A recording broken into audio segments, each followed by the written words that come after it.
வெற்றிமாறன் நீங்கெல்லாம் நினைக்கிற மாரி மிகப்பெரிய கிராஃப்ட் மேனும் கிடையாது. ஒரு கொள்கைவாதியும் கிடையாது. வெற்றிமாறன் ஒரு கல்ல வச்சு நடிக்க வைக்கலாம். ஒரு புது பையன கூப்பிட்டு நடிக்க வைக்கலாம். ஏன் காமெடி பண்ணிக்கிட்டு திரியிற சூரிய கூப்பிட்டு கூட ஹீரோவா நடிக்க வைக்கலாம். படம் ஓடும். படம் ஓடுறதெல்லாம் வெற்றிமாறனுக்காக. சரியா? அசுரன்ல அந்த படம் எடுத்ததுக்கு அப்புறம் அவருக்கு கிடைச்ச ரெஸ்பான்ஸ் இல்ல அவருக்கு கிடைச்ச கான்டெக்ட்னால அவரோட ஐடியாலஜியவே மாத்திக்கிட்டார். அதனால தான் வாடிவாசல்லாம் விட்டுட்டு இப்ப விடுதலை 1, 2 பண்றதுக்கு காரணமே அதுதான். நான் டீம்னு சொல்லிட்டேன்லடா. டீம்னால எல்லாம் இருந்தானா, தனித்தனியா பேர் வேற சொல்லணுமான்னு மைக்க போட்டு போனவர் வெற்றிமாறன். இந்த மாரி தான். நேத்து வந்த லோகேஷ் கனகராஜ் அவர்கள்லாம் அசிஸ்டன்ட் டைரக்டர மேடை ஏத்தி, அசிஸ்டன்ட் டைரக்டருக்கு வாய்ப்பு குடுத்து புரொடியூஸ் பண்ணும்போது, வெற்றிமாறன் என்ன பண்ணியிருக்காரு? வெற்றிமாறனுடைய விடுதலை 1 ரொம்ப ரொம்ப சுமாரா இருந்தும், அத்தன விமர்சனமும் பாசிட்டிவா வந்தத பார்த்ததுக்கு அப்புறம் தான், Vetrimaaran is not a good அப்படி ஜென்யூன் பெர்சன் இல்ல. வெற்றிமாறன் சார், விடுதலை பார்ட் 2 ஆஸ் யூசுவல் வெற்றி அடைஞ்சு, உங்கள எல்லாரும் கிராஃப்ட் மேன் வெற்றி அப்படின்னு சொல்றதுக்கு மனமார்ந்த வாழ்த்துக்கள் sir. Welcome to paper roast. இந்த வீடியோல என்ன பார்க்க போறோம்னா, விடுதலை 2 படம் இன்னைக்கு ரிலீஸ் ஆயிருக்கு. பயங்கர எக்ஸ்பெக்டேஷனுக்கு மத்தியில ரிலீஸ் ஆயிருக்கு. ஒரு சிலர் விடுதலை 1க்கு இருந்த அளவுக்கு எக்ஸ்பெக்டேஷன் இல்ல அப்படிங்கிற மாதிரியும் சொல்லியிருக்காங்க. அதுக்கு நடுவுல படம் ரிலீஸ் ஆகி இன்னும் ஃபர்ஸ்ட் ஷோவே முடியல இப்ப நம்ம பேசிட்டு இருக்கிற டைம்ல. ஆனா வெளிநாட்டுல இருந்து படம் பார்த்தவங்க, மத்தவங்க அந்த உள்ள இருக்கிற சோர்ஸ் எல்லாமே என்ன சொல்லுதுன்னா, படம் பயங்கர ராவா, இன்டென்ஸா ஆஸ் யூசுவல் வெற்றிமாறனோட கிராஃப்டோட பக்காவா இருக்கு அப்படின்னு சொல்லுது. நம்ம வந்து விடுதலை பார்ட் 2வோட ரிவ்யூ எல்லாம் பார்க்க போறதில்ல. இந்த விடுதலை பார்ட் 2க்கு பின்னாடி இருக்கிற ஒரே மாஸ்டர் மைண்ட் இல்ல இது ஒரே ஆளு ஹீரோவெல்லாம் தாண்டி இருக்கிற ஒரே ஆள் வெற்றிமாறன் தான். வெற்றிமாறன் அவர்கள பத்தி உங்களுக்கு தெரியாத சில விஷயங்களையும், தெரிஞ்சாலும் அது பர்சனலா எப்படி எனக்கு கனெக்ட் ஆகுது அப்படிங்கிற விஷயத்தையும் இந்த வீடியோல டீட்டெயிலா பேசப் போறேன். நிச்சயமா வெற்றிமாறன புகழ்ற வீடியோ இது கிடையாது. வெற்றிமாறனோட ஃபேன்ஸு, நான் வந்து வெற்றிமாறன வந்து ஒரு காடா, ஒரு தெய்வமா பார்க்குறேன், ஒரு கிராஃப்ட்மேனா பார்க்குறேன். அவர போய் இப்படி சொல்லிட்டீங்களேன்னு நினைக்கிறவங்க, தயவு செஞ்சு வீடியோ ஸ்கிப் பண்ணிருங்க. மத்தவங்க வீடியோவ தொடர்ந்து பாருங்க. என்ன பர்சனலா கனெக்ட் ஆச்சு அப்படிங்கிறீங்களா? பர்சனலா என்ன கனெக்ட் ஆச்சுன்னா, நானும் சினி ஃபீல்ட்ல இருந்தவன் தான். இப்ப இல்ல, இருந்தவன் தான். அதாவது அதே டைரக்ஷன் ஃபீல்ட்ல 2, 3 படங்கள்ல உதவி இயக்குனரா வேலை செஞ்சுட்டு, படம் பண்றதுக்காக ட்ரை பண்ணவன் தான். அப்படி நம்ம படம் பண்ணும்போது ஒரு ப்ரொடியூசர் அப்ரோச் பண்ணும்போது அவங்க கேட்கறது பட்ஜெட் போட்டு குடுங்க அப்படிம்பாங்க. நம்மளும் பட்ஜெட் போட்டு குடுப்போம். நாட்கள போட்டு குடுப்போம். அது நான் வச்சிருக்கிற ஸ்கிரிப்ட் எல்லாமே, நான் போட்டு குடுத்த பட்ஜெட் எல்லாமே அது டைரக்டர் டெபியூட் டைரக்டர் பண்ண வேண்டியதே என்னன்னா, ஒரு 30 நாள் ஷெட்யூல் போட்டு குடுக்குறது தான் பெஸ்ட். ஏன்னா, அப்பதான் அவங்க வந்து ஓகே பரவால்ல 30 நாள் தானே எடுத்துறலாம் அப்படிங்கிற மாரி ஒத்துக்குவாங்க. அப்படி 30 நாள் ஒரு ஷெட்யூல் போட்டு ஒரு அமௌண்ட் ரொம்ப ரொம்ப சின்ன அமௌண்ட்ட ஒரு ஒரு 2 கோடி 2,50 கோடின்னு போட்டு குடுத்தா கூட, அதுல கூட 1000 கேள்வி கேட்பாங்க. நீங்க 2,50 கோடின்னு சொல்லி 2,25 கோடி ஆக்கிட்டீங்கன்னா, 3 கோடி ஆக்கிட்டீங்கன்னா அப்படின்னு நெறைய கேள்விகள் வரும். அந்த மாரி வெறும் 20,00,000 10,00,000த்துல நீங்க போட்ட பட்ஜெட் 20,00,000 அதிகமா இருக்குதுன்னுலாம் சொல்லி, என்னோட படங்கள் டிராப் ஆயிருச்சு. ஸோ, நான் வேற வேற காரணங்களால சினி ஃபீல்ட கன்டின்யூ பண்ண முடியல. சரி இது என்ன பெர்சனலா கனெக்ட் ஆயிருச்சு அப்படின்னா, இந்த மாரி ஒவ்வொரு இயக்குனர், ஒவ்வொரு உதவி இயக்குனரும் இயக்குனர் ஆகுறதுக்கு கஷ்டப்படும்போது, வெற்றிமாறன் மட்டும் என்ன பண்றாரு தெரியுங்களா? 4 கோடின்னு சொல்லிட்டு 50 கோடிக்கு படம் எடுக்குறாரு. 8 நாள் கால் ஷீட் வாங்கிட்டு, அது விஜய் சேதுபதி மாரி ரொம்ப பிஸியான நடிகர்கிட்ட 8 நாள் கால் ஷீட் வாங்கிட்டு 270 நாள் ஷூட் பண்றாரு. 8 நாள் கால் ஷீட் வாங்கிட்டு 80 நாள் ஷூட் பண்ணாலே பெருசு. 8 நாள் கால் ஷீட் வாங்கிட்டு 15 நாள் ஷூட் பண்ணாலே பெருசு. அது வேற விஷயம். அது மத்தவங்களுக்கு. சரி வெற்றிமாறனுக்கு 8 நாள் கால் ஷீட் வாங்கிட்டு 80 நாள் ஷூட் பண்ணியிருந்தா கூட ஏத்துக்கலாம். 8 நாள் கால் ஷீட் வாங்கிட்டு 270 நாள் ஷூட் பண்ணியிருக்காரு. இதெல்லாம் வந்து பார்க்குறவங்க வெளியில இருந்து பார்க்குறவங்க அவர வந்து ஒரு தெய்வமா தெரியலாம். ஆனா உதவி இயக்குனரா இருக்கிறவனுக்கு தான் அந்த கடுப்பு தெரியும். பேர்ல மட்டும் இல்ல, தன்னோட வாழ்க்கையிலயும் வெற்றி மட்டுமே பார்த்தவரு, தோல்வி படமே இதுவரை குடுக்காதவர்ன்னு நீங்க நினைக்கலாம். ஆனா, அவரு குடுத்த படங்கள்ல விடுதலை 1 தோல்வி அடைஞ்சிருக்க வேண்டிய படம் தான். ஏன்னா, அது அப் டூ த மார்க் இல்ல. ரொம்ப ரொம்ப பிளாஸ்டிக்கான படம். அதாவது அந்த படமே அது எதுக்காக பண்ணாரு தெரியுங்களா? வெற்றிமாறனுக்கு பெரிய பெரிய நடிகர்கள்ட்ட இருந்து ஆஃபர் வரும்போது, சூரிய வச்சு பண்ணதுக்கு காரணமே, வெற்றிமாறன் ஒரு கல்ல வச்சு நடிக்க வைக்கலாம். ஒரு புது பையன கூப்பிட்டு நடிக்க வைக்கலாம். ஏன் காமெடி பண்ணிக்கிட்டு திரியிற சூரிய கூப்பிட்டு கூட ஹீரோவா நடிக்க வைக்கலாம். படம் ஓடும். படம் ஓடுறதெல்லாம் வெற்றிமாறனுக்காக. சரியா? அப்படின்னு பெரிய நடிகர்களுக்கு தெரியப்படுத்துறதுக்காகவே வேணும்னே வெற்றிமாறன் சூரிய கூப்பிட்டு பண்ணாரே தவிர, மத்தபடி வேற என்ன ரீசன் இருக்க முடியும்? ஏன்னா எல்லா பெரிய நடிகர்கள் not only in Tamil, Telugu, Hindi வரைக்கும் எல்லா நடிகர்களும் வெற்றிமாறன் கூட ஒர்க் பண்றதுக்கு ரொம்ப வெயிட் பண்ணிக்கிட்டு இருக்கும்போது, ஷாருக் கானே கூப்பிட்டு கதை கேட்கும்போது, வெற்றிமாறன் சூரிய கூப்பிட்டு பண்ணதுக்கு காரணம் பியூர் அரகன்ஸ். பியூர் தலைக்கனம். சரி, விடுதலை 1 பிடிக்கலைங்கிற. ஆனா மத்த படமெல்லாம் கிராஃப்ட்டா எப்படி இருந்தது? செம படம் இல்ல. அந்த அளவுக்கு அவர் பண்ணதுனால தான் இந்த இடத்துல நிக்கிறாரு. அதெல்லாம் சரி. அது பண்ணதுக்கு பின்னாடி என்ன இருக்கு தெரியுமா? ஃபர்ஸ்ட்டு ஷூட்டிங்கோட இது தெரிஞ்சுக்கோங்க. நான் உங்கள்ட்ட சொன்னேன் பாருங்க. 30 நாள் கால் ஷீட் போட்டு நான் கொண்டு போய் குடுத்தேனா, அந்த 30 நாள 25 நாள்ல ஷூட் பண்ண முடியாதா? அப்படின்னு கேட்டாங்க. என்னப்பா 30 நாளு ஒரு நாளைக்கு 4,00,000 செலவு பண்றியான்லாம் கேட்டாங்க.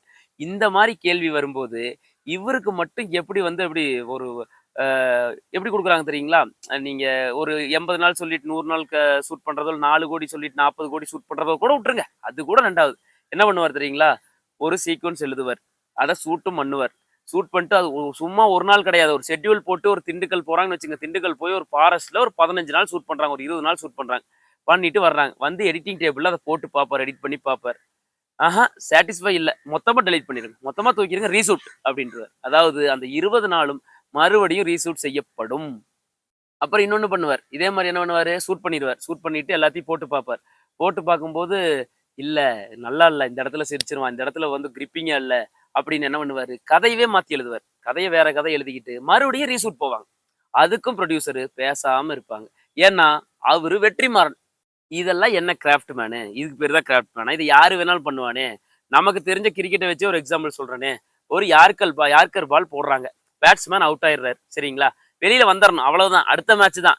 மறுபடியும் நீங்க யார்கர் பால் போடுங்க. நான் அவுட் ஆக மாட்டேன். இல்ல உள்ள போய் பார்த்துட்டு அந்த யார்கர் பாலுக்கு மறுபடியும் போட்டா அவுட் ஆகக்கூடாது. அப்படின்னு ஒரு சேலஞ்ச் வச்சு மறுபடியும் அந்த யார்கர் பால் அதே பால போட்டு அவர் மறுபடியும் வந்து ஸ்ட்ரோக் வச்சோ இல்ல அவுட் ஆகாம நின்னாலோ அவர் பெரிய பேட்ஸ்மேனா? கிடையாது. ஒரு சான்ஸ் தான். குடுத்த சான்ஸ்ல அடிக்கணும். அதாவது மத்த டைரக்டர்ஸ் அத்தனை பேர்த்துக்குமே நீங்க ரீஷூட் எல்லாத்தையும் பண்ணிக்கங்க. உங்களுக்கு பிடிக்கலன்னா கதையவே மாத்திக்கங்க. ஹீரோ கால் ஷீட் 10 நாள் வாங்கிட்டு 100 நாள் வேணாலும் ஷூட் பண்ணிக்கங்கன்னு விட்டு பாருங்க. எல்லாருமே இங்க கிராஃப்ட் மேன் தான். சினிமா துறையில உதவி இயக்குனரா இருந்துட்டு இயக்குனர் ஆகணும்னு துடிக்கிறவங்க, பெரிய பெரிய இயக்குனர், பெரிய பெரிய நடிகர்கள் அத்தனை பேர்த்தோட ஃபேவரைட் வெற்றிமாறனா இருக்கும்போது, நான் மட்டும் என்ன எதிரியா? இல்ல எல்லாரும் ஆதரிக்கிறனால நான் அவருக்கு எகென்ஸ்டா பேசணும்னு நினைக்கிறீங்களா? கண்டிப்பா கிடையாது. வெற்றிமாறனுடைய ஃபோட்டோவ புக்குக்குள்ள வச்சுக்கிட்டு, வெற்றிமாறனுடைய ஃபோட்டோவ டிபியா ப்ரொஃபைல் பிக்சரா வச்சுக்கிட்டு சுத்தினவன் தான் நானும். வெற்றிமாறனோட மிகப்பெரிய டிவோட்டி தான் நானும். ஆனா வெற்றிமாறனிடமிருந்து ஒரு விசாரணை ஒண்ணுங்கிற மாரியான ஒரு சுமாரான படம் வருது. அந்த சுமாரான படமும் இங்க விமர்சகர்களால பயங்கரமா பாராட்டப்படுது. மக்களும் ஏன்னா விமர்சகர்கள் பின்னாடி போறவங்க தானே. ஏன்னா எல்லாரும் சூப்பர் படம்னா எல்லாரும் போய் பார்த்துருவாங்க. அந்த படம் ஹிட் ஆயிரும். ஸோ பாக்ஸ் ஆஃபீஸ் நம்பரை பத்தி நான் பேசவே விரும்பல. அதை விட்டுருங்க. ஏன்னா நல்ல படங்கள் ஓடாம போனதும், நல்லா இல்லாத படங்கள் ஓடுனதும் நம்ம தமிழ்நாட்டுல நடக்காம இல்ல. ஸோ அதை பத்தி பேசவே வேணாம். ஆனா வெற்றிமாறனுடைய விடுதலை ஒன்று ரொம்ப ரொம்ப சுமாரா இருந்தும் அத்தனை விமர்சனமும் பாசிட்டிவா வந்ததை பார்த்ததுக்கு அப்புறம் தான் Vetrimaaran is not a good அப்படி ஜென்யூன் பர்சன் இல்ல அப்படிங்கிறது எனக்கு தெரிய வந்தது. அதுதான் இந்த விரக்தியான வீடியோவுக்கு காரணம். வெற்றிமாறனுடைய பேட்டிகள்லாம் பார்த்தீங்கன்னா, ரொம்ப தன்னடக்கமான ஆளா காமிச்சுக்குவாரு. ஆனா, அப்படி ஒரு தன்னடக்கமான ஆளெல்லாம் அவரு கிடையாது. அவ்வளவையே அவருடைய படங்கள்லயே ஒரு பெரிய டிரான்சிஷன் நீங்க பார்த்துருக்கலாம். ஏன்னா ஃபர்ஸ்ட் ஒரு 4, 5 படத்துல அசுரன் வரைக்குமே ஒரு நார்மலான ஒரு கமர்ஷியல் படம். ரத்தம் தெறிக்க தெறிக்க அரகன்ஸ் மட்டுமே எடுத்துக்கிட்டு இருந்த வெற்றிமாறன் அவர்கள், அசுரன்ல அந்த படம் எடுத்ததுக்கு அப்புறம் அவருக்கு கிடைச்ச ரெஸ்பான்ஸ் இல்ல அவருக்கு கிடைச்ச கான்டெக்ட்னால அவரோட ஐடியாலஜியவே மாத்திக்கிட்டார். அதனால தான் வாடிவாசல்லாம் விட்டுட்டு இப்ப விடுதலை 1, 2 பண்றதுக்கு காரணமே அதுதான். அதைத் தாண்டி அவர் ஒன்றும் பெரிய கொள்கைவாதிலாம் கிடையாது. பார்க்கும்போதே ரொம்ப ஒரு குட் ஹார்ட்டா ஒரு தன்னடக்கமா காமிச்சுக்கிற வெற்றிமாறன் அவர்கள், ஒரு அசிஸ்டன்ட் டைரக்டரை, ஒரு கோ டைரக்டரை யாரையாவது பேரை மென்ஷன் பண்ணியிருக்காரா? இல்ல மேடை தான் ஏத்திருக்காரா? அந்த நிகழ்வு இப்ப சமீபமா நடந்த Viduthalai two song and audio release இதுல கூட ட்ரெய்லர் ரிலீஸ் ஈவெண்ட்ல கூட பார்த்திருப்பீங்க. யாரோ ஒருத்தங்க டீம்ல இருந்து யாரோ பேரை சொல்ல சொன்னாங்க. ஒரு சீனியர் டெக்னீஷியன் பேரையோ யாரோ பேரை சொல்லங்காட்டி நான் டீம்னு சொல்லிட்டேன்லடா. டீம்னால எல்லாரும் தானே. தனித்தனியா பேர் வேற சொல்லணுமான்னு மைக்க போட்டு போனவர் வெற்றிமாறன். இந்த மாதிரி தான் நேத்து வந்த லோகேஷ் கனகராஜ் அவர்கள்லாம் அசிஸ்டன்ட் டைரக்டர் மேடை ஏத்தி அசிஸ்டன்ட் டைரக்டருக்கு வாய்ப்பு கொடுத்து ப்ரொடியூஸ் பண்ணும்போது வெற்றிமாறன் என்ன பண்ணியிருக்காரு? மணிமாறன் ஒருத்தர் அவர் கூடவே இருக்கிற ஃப்ரெண்டு. எப்போ பாலுமகேந்திரா காலத்துல இருந்து கூட 2 பேர் ஒர்க் பண்ணிக்கிட்டு இருக்கிற அவருக்கு ஒரு சில ஹெல்ப் பண்ணியிருக்காரு. அதுவும் தான் ரொம்ப இன்டென்ஸான படத்தை எடுத்துக்கிட்டு அவருக்கு தன்னோட ஒரு ட்ரீம் அந்த இப்படிலாம் பண்ணா நல்லா இருக்கும்ல. ஆனா வெற்றிமாறன் பண்ண ஏத்துக்க மாட்டாங்க ஒரு சில விஷயம் இருக்கும் பாருங்க. அந்த மாதிரி இந்த உதயம் என்கேஜ் போறையெல்லாம் அவர் பக்கம் தள்ளி விட்டுருவாரு. அதனால அவர் இன்னும் பெரிய டைரக்டரே ஆக முடியல. ஆனா இவர் பெரிய டைரக்டர் ஆனதுக்கு முக்கியமான காரணம் மணிமாறன். அவர் கூட இருக்கிற அந்த மணிமாறன் தான். வெற்றிமாறன் நீங்க எல்லாம் நினைக்கிற மாதிரி மிகப்பெரிய கிராஃப்ட் மேனும் கிடையாது. ஒரு கொள்கைவாதியும் கிடையாது. அவர் பாட்டுக்கு ஒரு படத்துக்கு கதை எழுதுவாரு. அவர் கேட்குற நடிகர்கள் குடுத்துறணும். அவர் கேட்குற கால் ஷீட் குடுத்துறணும். என்னைக்கு இன்னைக்கு கட் பண்ணணும், அன்னைக்கு கட் பண்ணணும் கட்டெல்லாம் பண்ண மாட்டாரு. எத்தனை நாள் வேணாலும் எடுத்துக்கிட்டே இருப்பாரு. எதுவுமே கேட்கக்கூடாது. மறுபடியும் ரீஷூட் போவாரு. எடுத்ததெல்லாம் டெலிட் பண்ணிட்டு மறுபடியும் ரீஷூட் போவாரு. ஒரு நாளைக்கு ஒரு ஷாட் தான் எடுப்பாரு. அப்படி இதெல்லாம் பண்ணிட்டு கடைசியில கிராஃப்ட் மேன் சொல்லிக்குவாரு. ஒரு 200 நாள் ஷூட் பண்ணுவாரு. 300 நாள் ஷூட் பண்ணுவாரு. சரி 300 நாள் ஷூட் பண்றதுக்கு அந்த படத்துல என்னடா இருக்குதுன்னு பார்த்தா ஒண்ணும் இருக்காது. ஆனா தன்னை வந்து ரொம்ப தன்னடக்கமா காமிச்சுக்குவார். அதுதான் மிஸ்டர் வெற்றிமாறன். விடுதலையே பார்ட் 1, பார்ட் 2லாம் முதல்ல ஸ்கிரிப்ட்ல கிடையாது. இவரு சூரிய வச்சு படம் எடுக்க ஆரம்பிக்கிறார். சூரிய வச்சு ஒரு 4 கோடி ரூபாயில ஒரு பட்ஜெட்ல ஒரு படம் பண்ணலான்னு சொல்லி பேசுறாரு, பண்ண ஆரம்பிக்கிறாரு. அது பெரிய ப்ராஜெக்ட்டா மாறி மாறி மாறி மாறி 40 கோடி போயிருது. அப்பத்தான் என்ன முடிவு பண்றாரு, 8 நாள் கால் ஷீட்ல சும்மா ஒரு 4 சீன் வர்றதுக்காக கூப்பிட்ட விஜய் சேதுபதிய பெரிய கேரக்டரா உருவாக்குறாரு. அது என்ன பண்றாரு, ஒரு பட்ஜெட்ல அதாவது அவர் போட்ட பெரிய பட்ஜெட்ட ஒரு படத்துல கண்டிப்பா எடுக்காது. ஏன்னா சூரியஸ ஹீரோவா என்ன பிசினஸ் இருக்கு? இப்ப தான் ஸ்டார்ட் பண்ணியிருக்காரு கெரியரையே. ஸோ அவர்னால அது அவ்வளவு புல் பண்ண முடியாது. அவ்வளவு பட்ஜெட் ஸோ என்ன பண்ணிட்டாரு, விஜய் சேதுபதியோட கேரக்டரையே வச்சு அப்படியே செகண்ட் பார்ட்ன்னு மாத்திட்டாங்க. மத்தபடி ஒண்ணுமே கிடையாது. இன்னொன்னு சொன்னாங்க, நெறைய பிரஸ் அண்ட் மீடியால வந்திருக்கு. நீங்க பார்த்திருப்பீங்க. பார்ட் 1, பார்ட் 2 2மே ஷூட் பண்ணிட்டாங்க. அது ரொம்ப லென்த்தா இருக்கிறனால தான் இப்ப பார்ட் 2வே வருது அப்படின்னு சொன்னாங்க. ஆனா பார்ட் 2 மட்டும் வெற்றி கிட்டத்தட்ட 200 நாள் ஷூட் பண்ணியிருக்காரு. என் ஃப்ரெண்ட் எல்லாம் கூட ஷூட்டிங் போயிருக்கான். ஸோ எனக்கு ஆதாரத்தோட தெரியும். அதாவது மத்தவங்க என்ன நெனச்சாலும் அவங்க ஜென்யூனான ஆளா இல்லைனாலும், நம்ம வாழ்த்திட்டு போயிருவோம். நமக்கு எதுக்கு வம்புன்ட்டு வாழ்த்து சொல்லிடலாம். வெற்றிமாறன் சார், விடுதலை பார்ட் 2 ஆஸ் யூசுவல் வெற்றி அடைஞ்சு உங்கள எல்லாரும் கிராஃப்ட்மேன் வெற்றி அப்படின்னு சொல்றதுக்கு மனமார்ந்த வாழ்த்துக்கள் சார். இந்த வீடியோ புடிச்சிருந்ததுன்னா ஷேர் பண்ணுங்க, லைக் பண்ணுங்க, கமெண்ட் பண்ணுங்க. மறக்காம சேனல சப்ஸ்கிரைப் பண்ணுங்க. இன்னொரு வீடியோல சந்திக்கிறேன். அதுவரைக்கும் நன்றி. வணக்கம்.